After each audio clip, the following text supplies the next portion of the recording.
Chapter 25.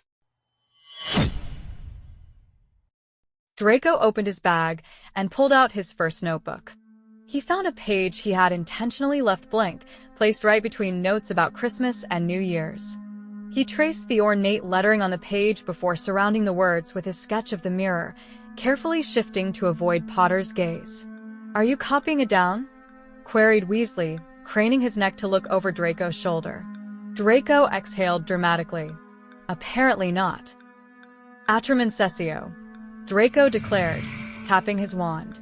To him, the drawing remained unchanged, but Weasley gasped audibly, his breath caught in surprise, which indicated something had shifted in his view.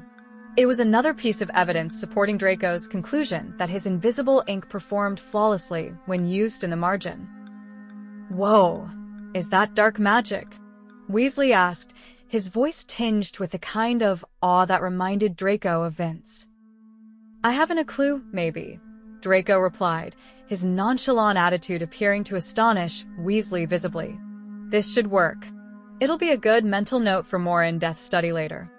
Draco sauntered over to a desk and sat down, pondering where he might have encountered such symbols before. As he flipped through his notebook, his eyes landed on a word in the first entry, Esidaru.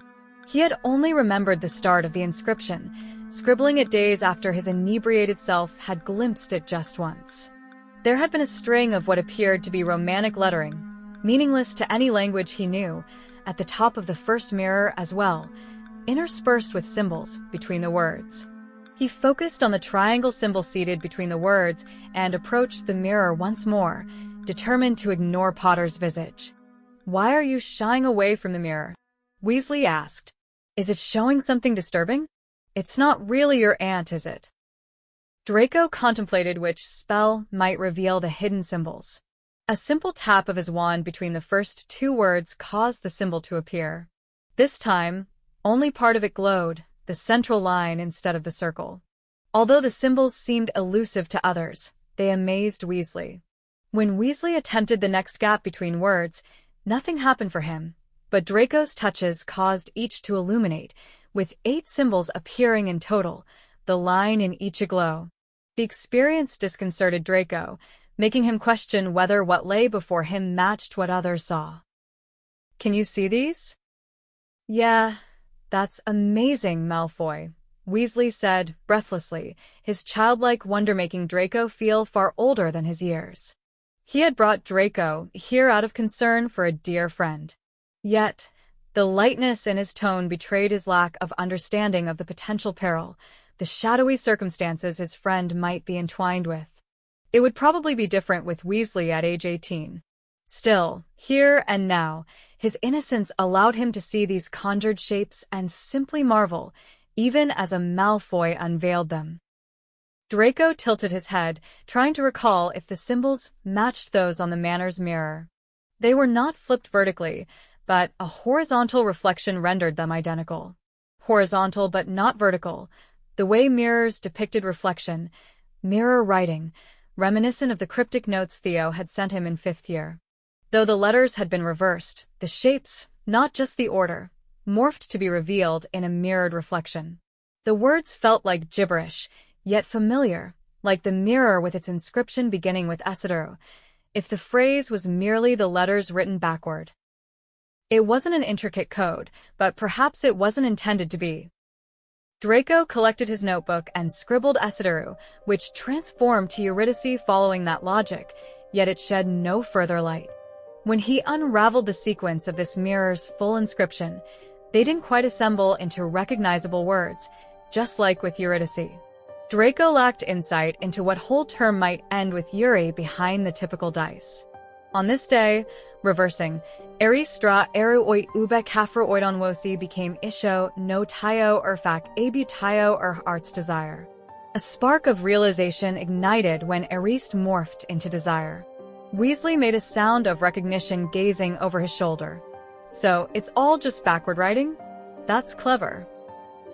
He had already said as much, yet Draco didn't mind hearing Weasley echo himself this time. With a new appreciation, Draco reshuffled the letters into, "I show not your face, but your heart's desire." The surreal combination of Weasley's dreams of academic glory alongside Potter's longing for his departed parents should have divulged the truth. "The mirror reveals the deepest wishes of whoever stands before it," said Draco, only to be overtaken by a surge of nausea so intense he dropped his notebook, his lungs tightening as he grasped the gravity of his own pronouncement. "That makes sense," Weasley exclaimed with evident relief. "That doesn't sound dangerous, does it?" He studied his own reflection beside the mirror, which prompted Draco to cast a stern glance, causing him to shift aside. Draco observed his own reflection vanish, replaced by Potter's. Weasley uttered a panicked noise when Draco lifted his wand. "Move aside, Weasley," Draco instructed, his tone devoid of emotion, a rush of icy adrenaline replacing anything like blood in his veins.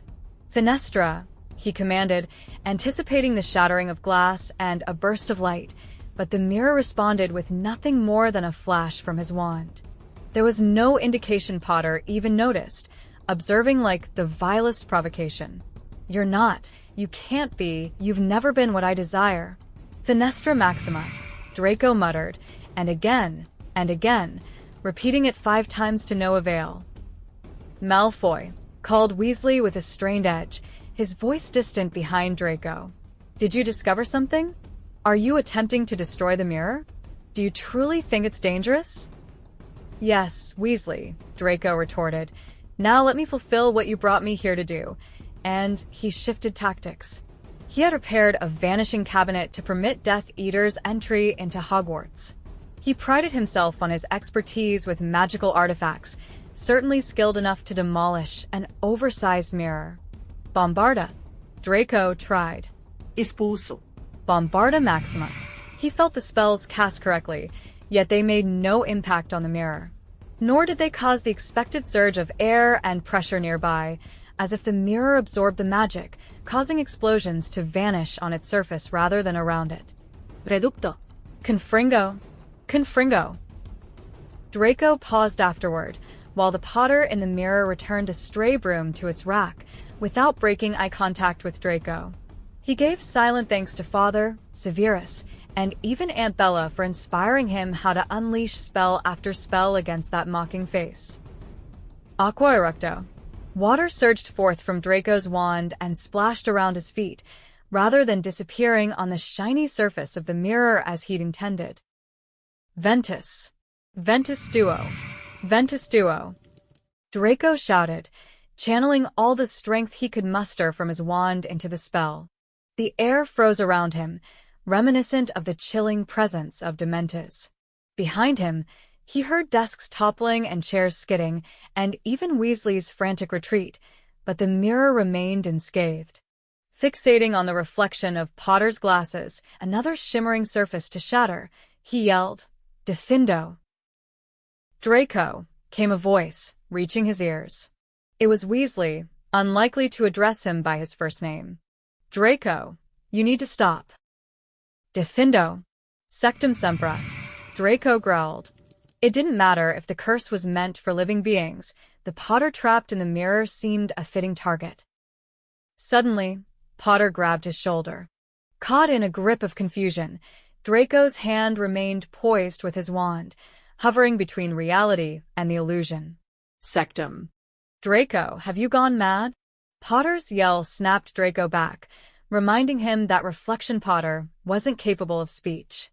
He lowered his wand, surveying the scene, Weasley clinging to the far wall, the abandoned classroom in chaos, its door demolished and nowhere to be seen.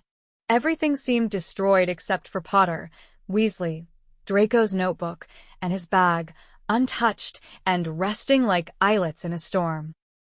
I dash, Draco faltered, tucking away his wand, staring wide-eyed at the wreckage he'd caused while failing to crack the mirror.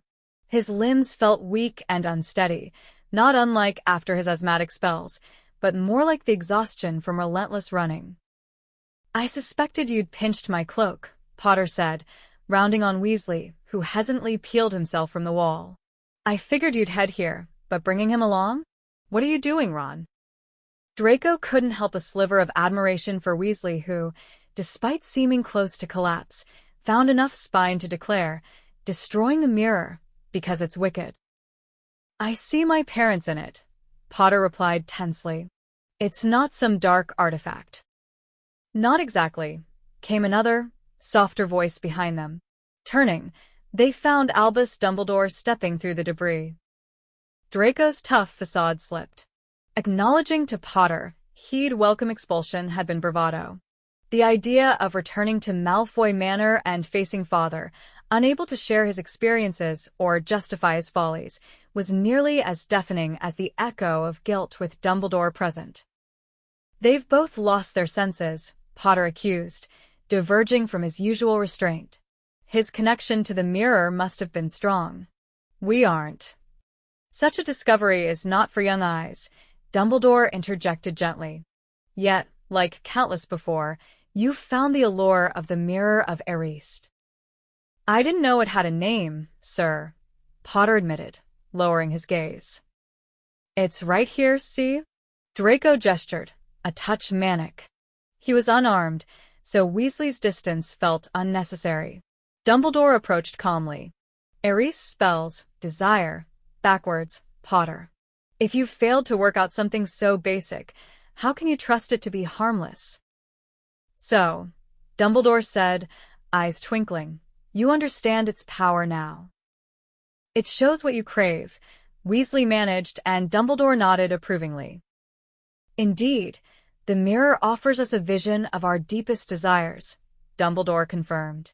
Hearing it openly, Draco despised the Potter visage, facing him back. But it offers neither wisdom nor truth.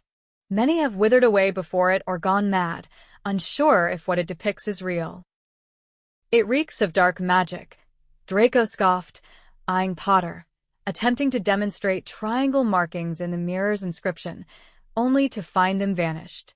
His magic felt depleted and stretched thin, doubting he'd rekindle the symbols.